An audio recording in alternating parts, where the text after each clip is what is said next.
नमस्कार। हिमालय के आंचल में बसा हिमाचल प्रदेश विकास का पर्याय, अन्य पहाड़ी राज्यों के लिए प्रेरणा का स्रोत। आपके अपने प्यारे हिमाचल प्रदेश की विविध कल्याणकारी योजनाओं पर आधारित खास कार्यक्रम हिमाचल डायरी लेकर हाजिर हूं मैं लक्ष्मी। तो चलिए कार्यक्रम हिमाचल डायरी की शुरुआत करते हैं अपने पहले सेगमेंट प्रतिबिंब से, जिसमें आपको दिखाते हैं मुख्यमंत्री ने नई दिल्ली में केंद्रीय मंत्रियों से मुलाकात कर प्रदेश हित के मुद्दों पर विस्तृत चर्चा की। देखते हैं एक रिपोर्ट। गत दिनों मुख्यमंत्री ठाकुर सुखविंदर सिंह सुक्खू ने नई दिल्ली में केंद्रीय गृह मंत्री श्री अमित शाह से भेंट की। मुख्यमंत्री ने गृह मंत्री से वर्ष 2023 के मॉनसून में भीषण प्राकृतिक आपदा के दौरान प्रदेश को हुए भारी नुकसान के लिए मुआवजा जारी करने का आग्रह किया। उन्होंने कहा कि राज्य सरकार ने आपदा उपरांत आवश्यकता मूल्यांकन वित्तीय सहायता प्रदान करने का आग्रह किया है, लेकिन केंद्र सरकार द्वारा अभी तक राहत राशि प्रदान नहीं की गई है। उन्होंने केंद्रीय मंत्री को बताया कि प्राकृतिक आपदा के दौरान पेयजल, सिंचाई योजनाएं, अधोसंरचना, सड़कों और पुलों को भारी क्षति पहुंची थी। उन्होंने कहा कि प्रदेश सरकार ने अपने संसाधनों का उपयोग कर जनजीवन सामान्य करने के लिए राहत और पुनर्वास कार्य किए। मुख्यमंत्री ने केंद्रीय मंत्री के साथ प्रदेश हित से जुड़े विभिन्न मामलों पर भी चर्चा की। केंद्रीय गृह मंत्री ने प्रदेश को हर संभव सहायता प्रदान करने का आश्वासन दिया। अपने दिल्ली प्रवास से वापस लौटे मुख्यमंत्री ठाकुर सुखविंदर सिंह सुक्खू ने शिमला में पत्रकारों से अनौपचारिक बातचीत में कहा, अमित शाह जी से मुलाकात हुई, कई मुद्दों पर चर्चा हुई और निश्चित तौर पर PDNA जो पोस्ट डिजास्टर नीड असेसमेंट है, जो 2023-24 का है, उसके मामले में मैंने बात की और माननीय मंत्री जी से मैंने कहा कि 9,042 करोड़ का हमारा PDNA है, तो उस PDNA को जल्दी जारी कीजिए। माननीय गृह मंत्री जी ने हमें आश्वासन दिया है कि जल्दी ही इस पर कार्रवाई की जाएगी। ठाकुर सुखविंदर सिंह सुक्खू ने केंद्रीय वित्त मंत्री निर्मला सीतारमण से भी भेंट की। उन्होंने वित्त मंत्री से हिमाचल प्रदेश पर व्यय विभाग द्वारा बाह्य सहायता प्राप्त करने के लिए लगाई गई सीमा की समीक्षा करने का अनुरोध किया तथा पूर्व की स्थिति को बहाल करने का आग्रह किया, क्योंकि इससे राज्य की वित्तीय स्थिति पर प्रतिकूल प्रभाव पड़ा है तथा कई परियोजनाएं रुकी हुई हैं। मुख्यमंत्री ने हिमाचल प्रदेश द्वारा प्रस्तुत पुनर्निर्माण एवं पुनर्वास प्रस्ताव को विश्व बैंक से बहुपक्षीय वित्त पोषण के लिए नई विंडो के तहत वित्त पोषण पर विचार करने का अनुरोध किया, जो मंत्रालय द्वारा तय सीमा से अधिक है। वित्त मंत्री ने मुख्यमंत्री की मांगों पर सहानुभूतिपूर्वक विचार करने का आश्वासन दिया। गत दिनों मुख्यमंत्री ने विधानसभा सदन में वार्षिक बजट 2025-26 पर हुई चर्चा का उत्तर दिया। आइए देखते हैं सेगमेंट प्रतिबिंब में। मुख्यमंत्री ठाकुर सुखविंदर सिंह सुक्खू ने विधानसभा सत्र के दौरान वार्षिक बजट 2025-26 पर हुई चर्चा पर उत्तर देते हुए कहा, हमने सरकारी कर्मचारियों को OPS दिया, अधिकारियों को हमने ऑफिस दिया। किसी भी प्रकार का दबाव हो, हम सरकारी कर्मचारियों के साथ, अधिकारियों के साथ हिमाचल प्रदेश की सरकार खड़ी है, हिमाचल प्रदेश की कांग्रेस।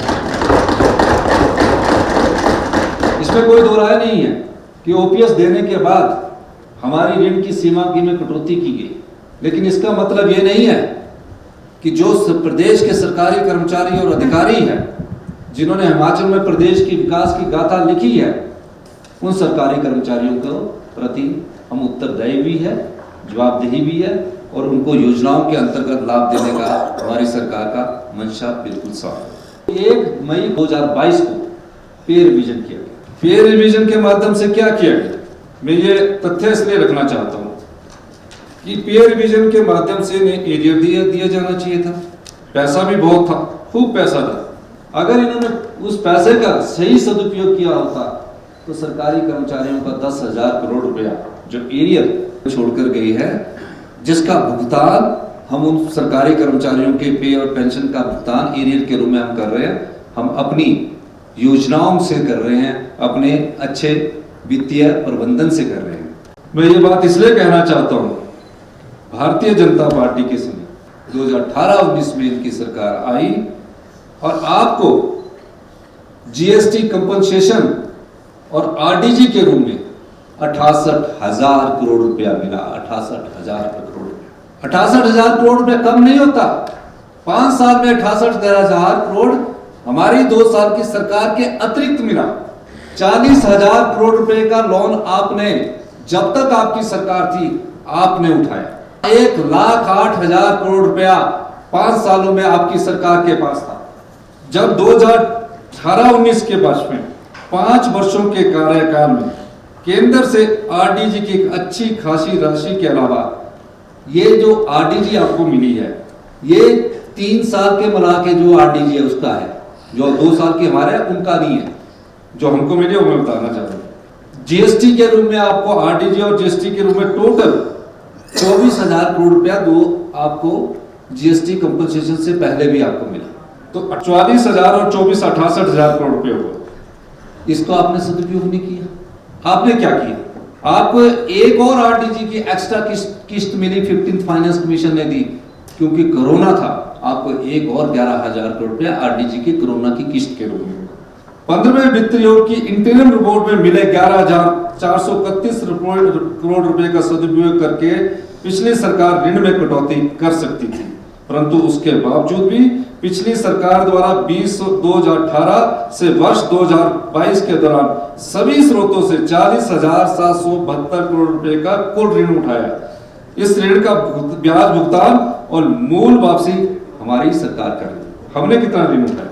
हमारी सरकार द्वारा 29,046 करोड़ रुपए ऋण के रूप में उठाए गए, जिसमें से 12,266 करोड़ रुपए का ब्याज हमने दिया, 8,087 करोड़ रुपए का मूल हमने वापस किया और हमारे पास केवल 8,693 करोड़ रुपए रहे।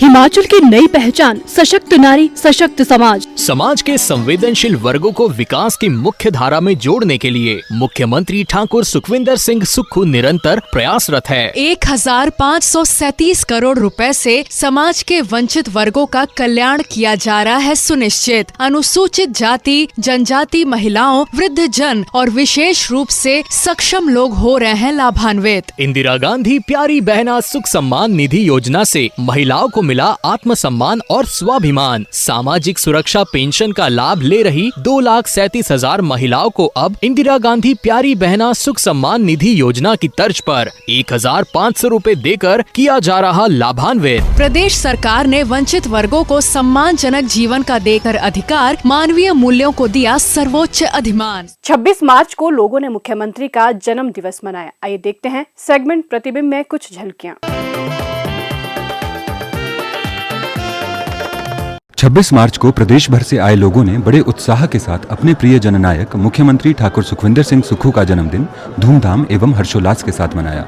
इस अवसर पर मंत्रिमंडल के सदस्यों, विधायकों, पार्टी कार्यकर्ताओं, विभिन्न बोर्डों एवं निगमों के अध्यक्षों, वरिष्ठ अधिकारियों और बड़ी संख्या में आए लोगों ने मुख्यमंत्री आवास पहुंचकर उनका 62वां जन्मदिन मनाया। ढोल और नगाड़ों की स्वर लहरियों के साथ पारंपरिक परिधानों में सजे उत्साहित लोगों ने ओक ओवर पहुंचकर मुख्यमंत्री को जन्मदिन की शुभकामनाएं दी। मुख्यमंत्री के उत्तम स्वास्थ्य और दीर्घ आयु के लिए पार्टी कार्यकर्ताओं ने प्रार्थना की।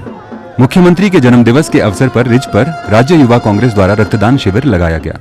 इससे पहले मुख्यमंत्री ने हिमाचल प्रदेश सचिवालय से जागरूकता वॉकथॉन का शुभारंभ किया। मॉल रोड होते हुए हिमाचल प्रदेश राज्य सचिवालय में इसका समापन हुआ। मुख्यमंत्री के जन्म दिवस के अवसर पर हिमाचल प्रदेश सचिवालय सेवाएं खेल नियंत्रण बोर्ड ने यह आयोजन किया। इस अवसर पर उन्होंने हलवा भी वितरित किया। मुख्यमंत्री इस वॉकथॉन में भाग लेते हुए ओक ओवर पहुंचे। मुख्यमंत्री ने कहा कि इस वॉकथॉन का मुख्य उद्देश्य लोगों को सड़क सुरक्षा, पर्यावरण संरक्षण और समाज में व्याप्त अन्य बुराइयों के प्रति जागरूक करना है। इस अवसर पर लोगों का धन्यवाद करते हुए मुख्यमंत्री ने कहा, इस जन्मदिन के अवसर पर जितने भी लोग बाहर से आए हैं उन सबका मैं बहुत बहुत धन्यवाद करना चाहता हूं। काफी संख्या में पूरे प्रदेश से लोगों का आना लगा हुआ है। इस अवसर पर मैं सभी का बहुत बहुत धन्यवाद करना चाहता हूं। हमारा ये विश्वास है कि हमें हिमाचल प्रदेश को अपने पांव पर खड़ा करना है और व्यवस्था परिवर्तन के द्वारा आत्मनिर्भर करना है। और मुझे खुशी इस बात की है कि सरकारी कर्मचारी, अधिकारी, किसान, बागवान, महिलाएं, युवा, मजदूर और जो भी हमारे समाज के लोग हैं उन सबका साथ हमें अपने फैसलों में मिल रहा है। आने वाले समय में हिमाचल प्रदेश ने जिस तरह अर्थव्यवस्था में गति पकड़ी है, मेरा विश्वास है कि गांव का किसान समृद्ध होगा, बागवान समृद्ध होगा, छोटा दुकानदार समृद्ध होगा और छोटे दुकानदार जिन पर कर्ज चढ़ा हुआ है 3 लाख से, उनके ब्याज से भी उन छोटे किसानदारों को कर्ज से ब्याज से मुक्ति मिलेगी। मेरा ये मानना है, ईमानदारी से, पारदर्शिता से हम हिमाचल प्रदेश को आत्मनिर्भर बनाएंगे।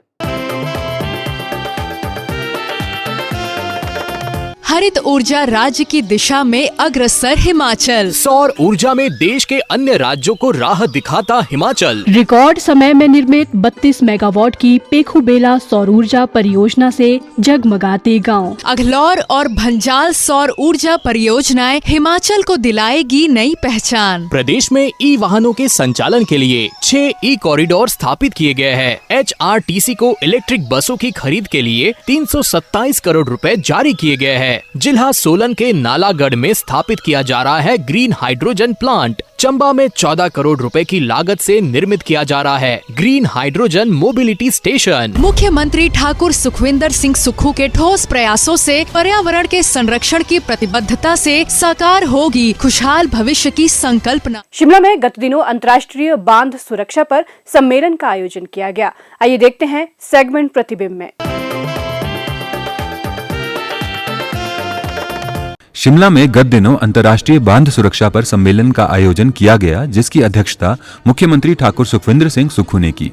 इस अवसर पर मुख्यमंत्री ने कहा कि नदियों के जल के पर्याप्त दोहन से जल विद्युत उत्पादन की अपार क्षमताओं को देखते हुए हिमाचल प्रदेश पूरे विश्व में नवीकरणीय ऊर्जा दोहन का एक केंद्र बिंदु बनता जा रहा है। उन्होंने कहा कि प्रदेश के पास पानी ही एक मुख्य संसाधन है जिससे प्रदेश की अर्थव्यवस्था को सुदृढ़ करने के प्रयास किए जाने चाहिए थे, लेकिन उसमें भी कहीं न कहीं हमारे साथ न्याय नहीं हुआ और हम पीछे रह गए। मुख्यमंत्री ने कहा कि वर्तमान राज्य सरकार प्रदेश के हितों की रक्षा के लिए हर संभव कदम उठाएगी ताकि आने वाली पीढ़ियों को इस विषय पर हमारी तरह संघर्ष न करना पड़े। उन्होंने कहा कि यदि जरूरत पड़ेगी तो ऐसी सभी परियोजनाएं जहां हमारे हितों का ध्यान नहीं रखा गया, राज्य सरकार उनका निर्माण स्वयं करेगी। उन्होंने कहा, देश को ऊर्जा में, हाइड्रो में, रिन्यूएबल एनर्जी में सबसे ज्यादा बिजली देने वाले हम लोग हैं, पर हमें कुछ नहीं मिलता। डैम के कारण जो वेपोरेशंस के कारण क्लाउड बस्ट होता है, उसका नुकसान झेलने वाले हिमाचल प्रदेश के लोग हैं, कुछ नहीं मिलता। इसलिए उस समय की परिस्थितियां अलग थी, आज की परिस्थितियां अलग। इसलिए थोड़ा सा हमको, क्योंकि आप सब लोग हैं, हमारे जो अधिकार है उनमें भी हमारे साथ खड़े हैं। हिमाचल डायरी का ये अंक यहीं समाप्त होता है। अगले अंक में आपसे फिर होगी मुलाकात कुछ नवीनतम जानकारियों के साथ। तब तक के लिए दीजिए इजाजत। नमस्कार।